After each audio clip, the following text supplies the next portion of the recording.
is Anne Lebete Mabena. I'm a Lieutenant Colonel at the South African Police Services in Employee Health and Wellness.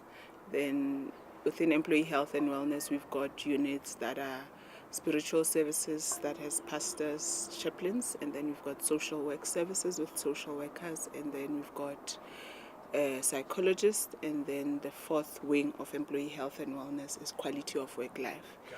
So within quality of work life sits disability management and HIV and AIDS management. So I am the quality of work life coordinator. So I'm in between HIV management and disability management. So I'm responsible for projects and the disability database But by my background is I would like to call myself an HIV specialist. Okay. Yeah. So how did you get involved in the Dignity, Diversity and Policing project? The ones that is doing the training now.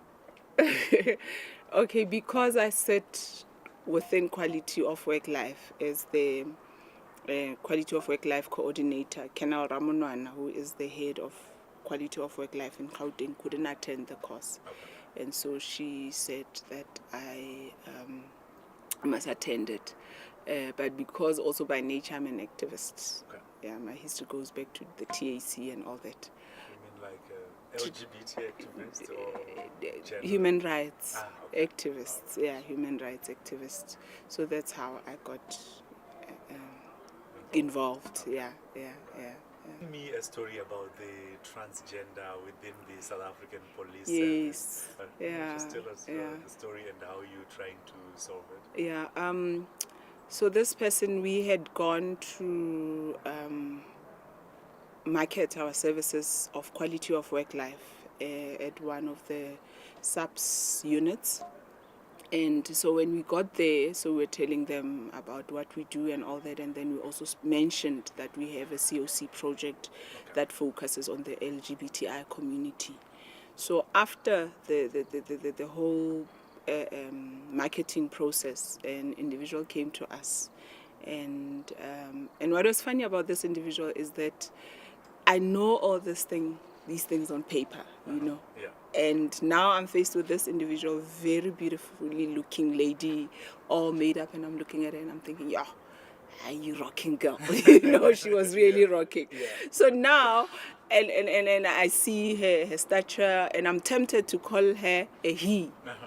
Then I said, no, what would you like me to call you? And she said, no, I prefer to be called so and so. Yes. And then she shared a story that she used to work in one of the biggest, I won't mention names of where. Yes, of course. But also, anyway, she had given us permission to share about her story. Okay. So she used to work at one of the biggest clusters or stations in Johannesburg.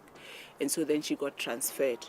But that station that she was working at, people that she used to work with understood her. Yeah. You know, they knew that she is a transgender person and that she would like, I even further asked her, are you in the process of transitioning? And she says, no, she has no funds. She would like to have a sponsor and all that. But at the station that she was at before, they used to accept her for who she is. Okay. But then I think she got promoted and gotten into another unit. Okay. So now people treat her, if I would use the word freak, like a freak. You know, the ladies that she works with, they don't have problems. But because they work at a non-subs building, other people, when they walk into the toilet and they find her there, then they lay complaints. And so there's been several complaints against her that she's using the ladies' rooms instead of the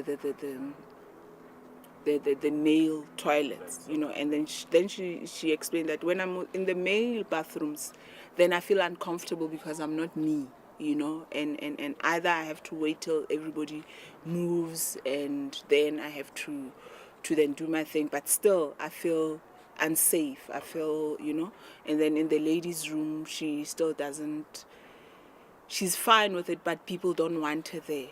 You know, so and me, as I was saying, that I'm a human rights activist, and I was like, you know what, it's about absolution facilities. You know, it doesn't really have to do with male or female. So it took me to think about, you know, structural problems that not only does SAPS have, but the whole world. Yeah. You know, there's no gender. What do they say? Like unilateral toilets at home. I don't go to a male or female toilet. So They're not why? level. Yes. So why must I come to a public space and then there is a male and a female toilet? So those are some of the structural issues that need to be addressed. And so what's come up out of the workshop is just the documentation, and and it's also the things that we practically learned when we were doing the training of trainers in Cape Town. You know, the practicalities of it. So when we do this 1 year, we see the practicals of it. We see the people that are coming and saying, you know, this is my story and I need your help. And so now it becomes like a binary in a sense that you see this person's need and you want to help, but your hands are tied. You know, so it's extremely challenging. So I think this is a good project for the SAPS, that people get the awareness and the education, and yes, it's still at its infancy. Yes. But once everything is done, it will be, you know, once people open their eyes, once people realize that it's just about people's basic rights, Yeah. you know, a lot of things can change. But I think we have to deal with a whole lot of traditional issues that people have. You know, the pastor spoke yesterday about love. Yeah. You know, that it's about love, don't judge, don't do whatever. So there's challenges because then we have to fight those barriers. And I think that's what the problem is. All right. So, lastly, what would be your message to the rest of SPCA, as South SAPS. African Police Services members? I understand the fact that police need to do policing, ne? And but also treat another person as you would want to be treated, and that would, in a sense, reduce the human rights violations and the civil claims, because then what happens if somebody is respectful, and I understand also the fact that when you arrest a person, they're not in their sound mind, you know, they will fight and do whatever, but just to remember that this is a human being, and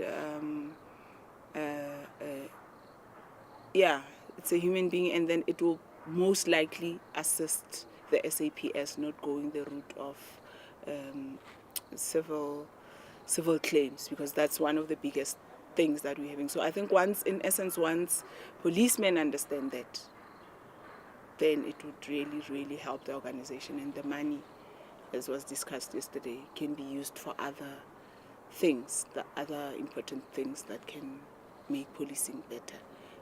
But I know that it's also a challenge, so the organization has to sit, so it's not my decision. Yeah.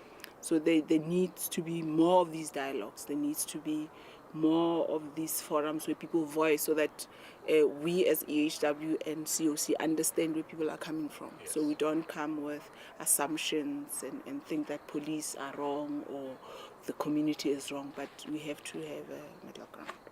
Yeah. Thank you very much for your time.